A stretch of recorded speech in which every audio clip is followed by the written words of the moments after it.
All right, so what I got here is another band photograph, and the band is called These Silhouettes. They're all pretty killer dudes, and as you can see here, this is my favorite take from this crazy idea that I had to have a giant fan blow some paper around, and we actually did a music video based on this picture afterwards. But anyway, I like this picture and all, but as you can see, if we get a little closer, we got a problem here. Uh, Everyone in the band is looking at the camera except this dude here, Cody, and I like this take so much that I don't want to get rid of it just because one guy's not looking there.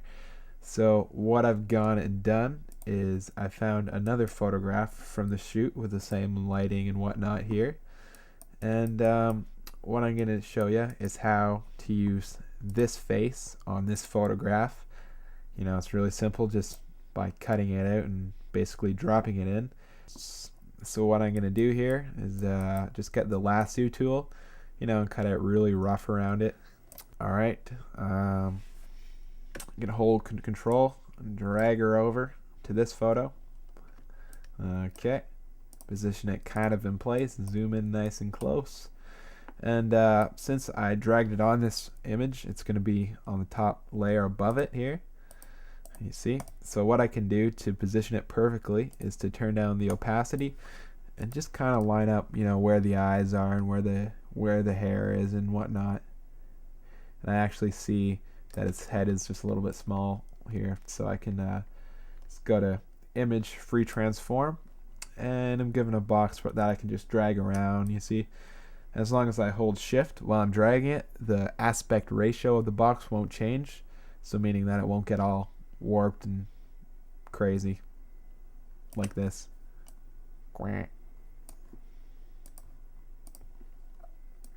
Yeah, so I'm just gonna make it a little bit bigger. Yeah, right there looks pretty fitting. Okay, so his face is pretty lined up right now, so I can just turn up the opacity back again and then get the eraser brush, make it nice and small. 100% is okay, and just go back over his hair.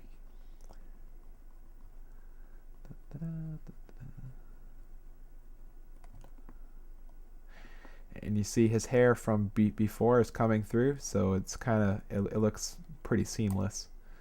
On his shirt here needs a little work, and I also see here now his shoulder is a little too high, so I'm gonna actually just drag down his head just a little bit, just to match it up. Nobody's gonna know the difference. I'll prove that later. Yeah, looks pretty good, and I can get a nice soft brush again. Just kind of turn a low opacity just to fade in the shirt. Even though the stripes don't really match up perfectly, nobody's gonna really notice, because I'd rather have this than use a whole different picture from the shoot. And just his neck is also bright, so just if you kind of fade it in a little bit, little by little, it's gonna look good.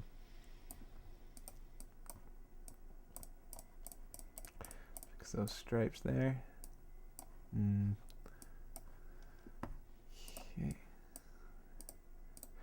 Now I also see his collar changed a little bit, so I can get a nice kind of almost hard edge brush. Turn it down, just kind of paint in the collar again.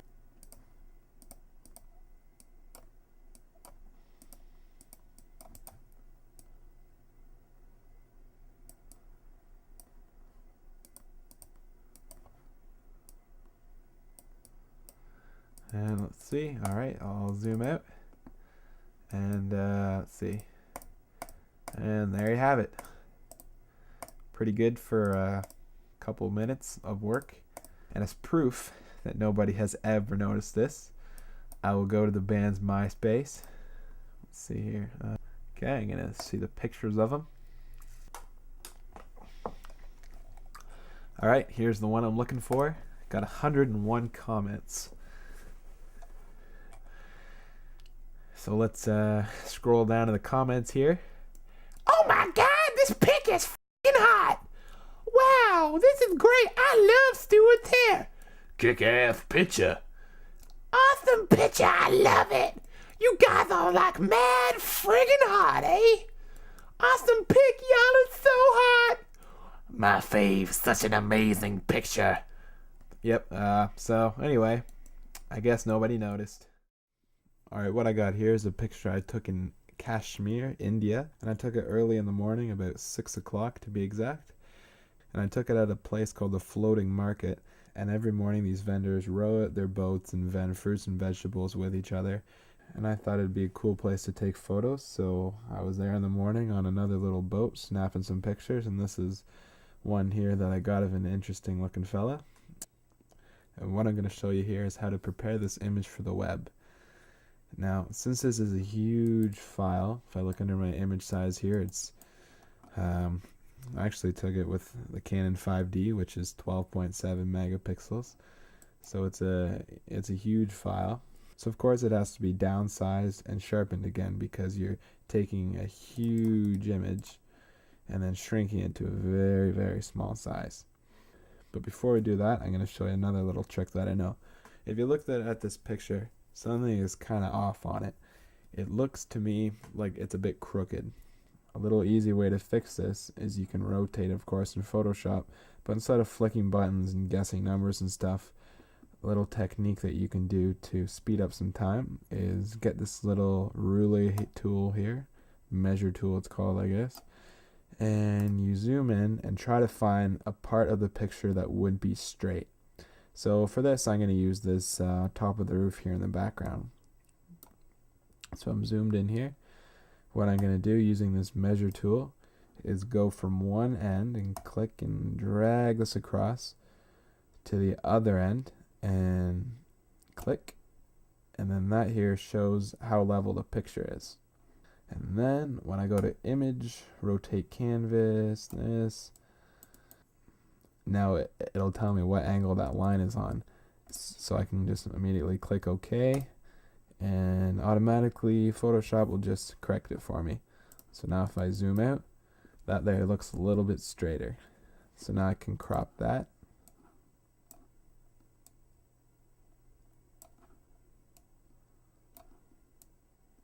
But I see one problem with this, is that when I crop and get rid of all the white, I'm kind of messing up my picture, because here I'm cropping off a little bit of the boat, and here I'm cropping off a little bit of the paddle, and I'm getting a bit too tight from what I want. So it's not a problem really. I'm just going to crop it and leave a little bit of white space that I'm going to fix, same as on this side. That looks pretty good there. Now, this is a photojournalism picture, so on my website, when I have this picture up, I didn't do this because it's just a personal thing. I don't really like to, because I don't really like to change anything or alter photojournalism. But what you can do is same old, duplicate a layer, and using the clone tool, you can zoom in really close. Set a bigger diameter. And you can hold Alt and click and just clone a little bit over the edge. Now this is just totally cheating in the picture, but I can assure you, if you do a good job, nobody will ever know.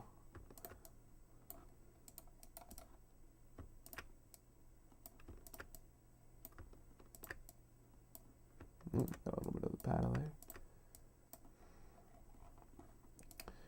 And just watch out for repeating patterns like that, because that'll kind of give you away. Yeah, it's not a bad clone job for a couple seconds. I'm sure if it was something that I was going to get printed or something like that, I'd spend a little bit more time on it, but I'm sure you get the idea here. And just pay attention to the way shapes go. This little part is sloping down this way, so I'm just going to just follow it. There we go.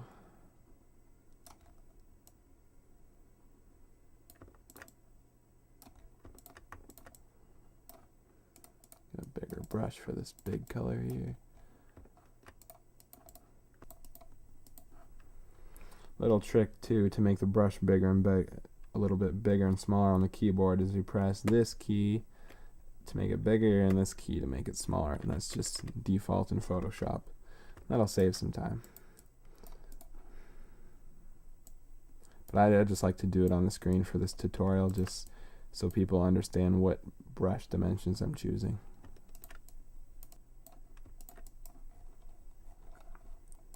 There, so that's looking pretty good.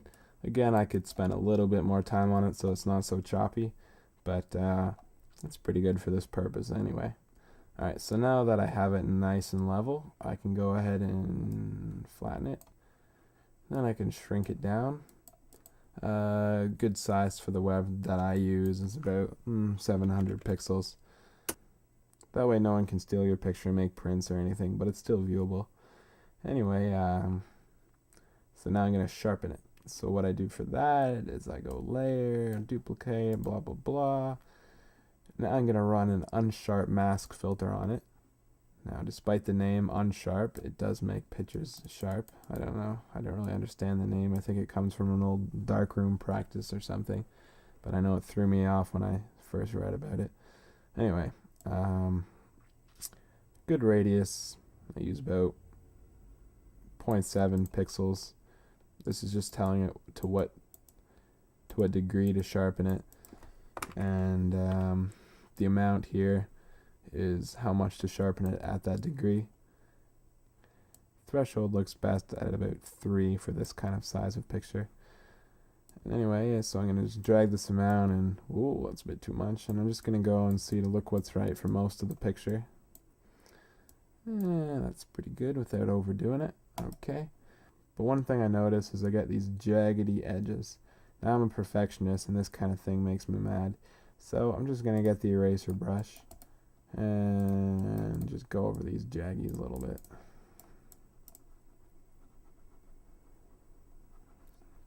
In there. Now that looks pretty good.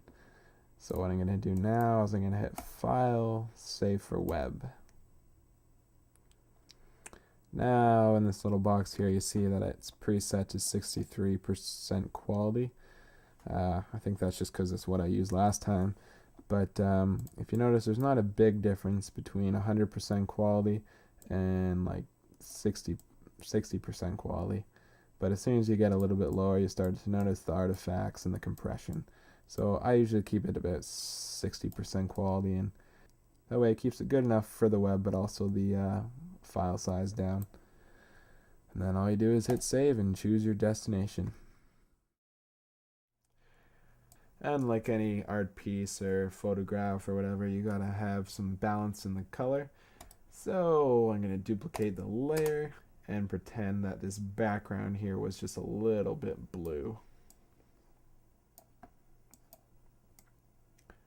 And of course, I'm sure you could do this with the strobes and just, you know, put some gels over them or something. But you know, this is just much easier and saves time, especially if you didn't think of it during the shoot.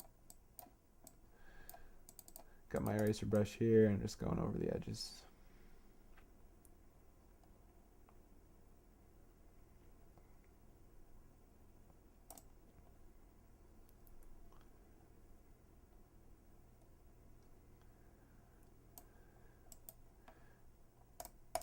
There you go, and it's a little bit too blue, just like I first did the eye, so I'm going to tone it down just a little bit.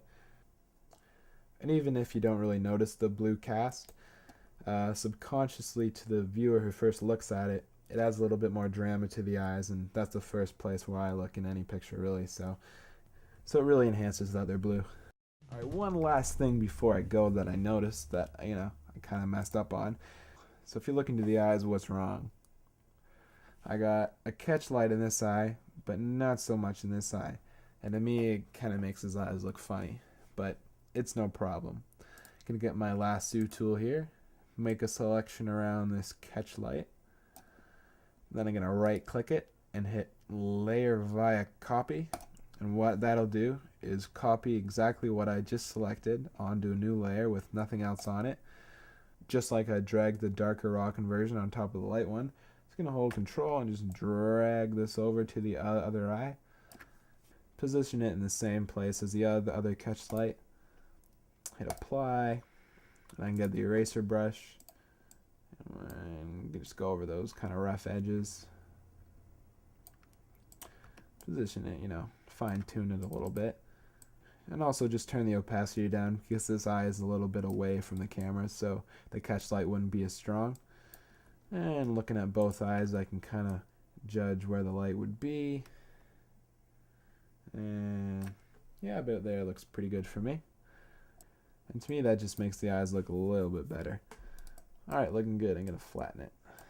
And of course, finally, here you have it, the finished product. And I mean, I could go for hours just tweaking this, tweaking that, changing a little bit here, changing a little bit there. And I guess it would end up looking a little bit different every time. But that's basically it. And you can use all the techniques I just taught you, but apply them in the best ways that are going to help the specific picture that you're working on.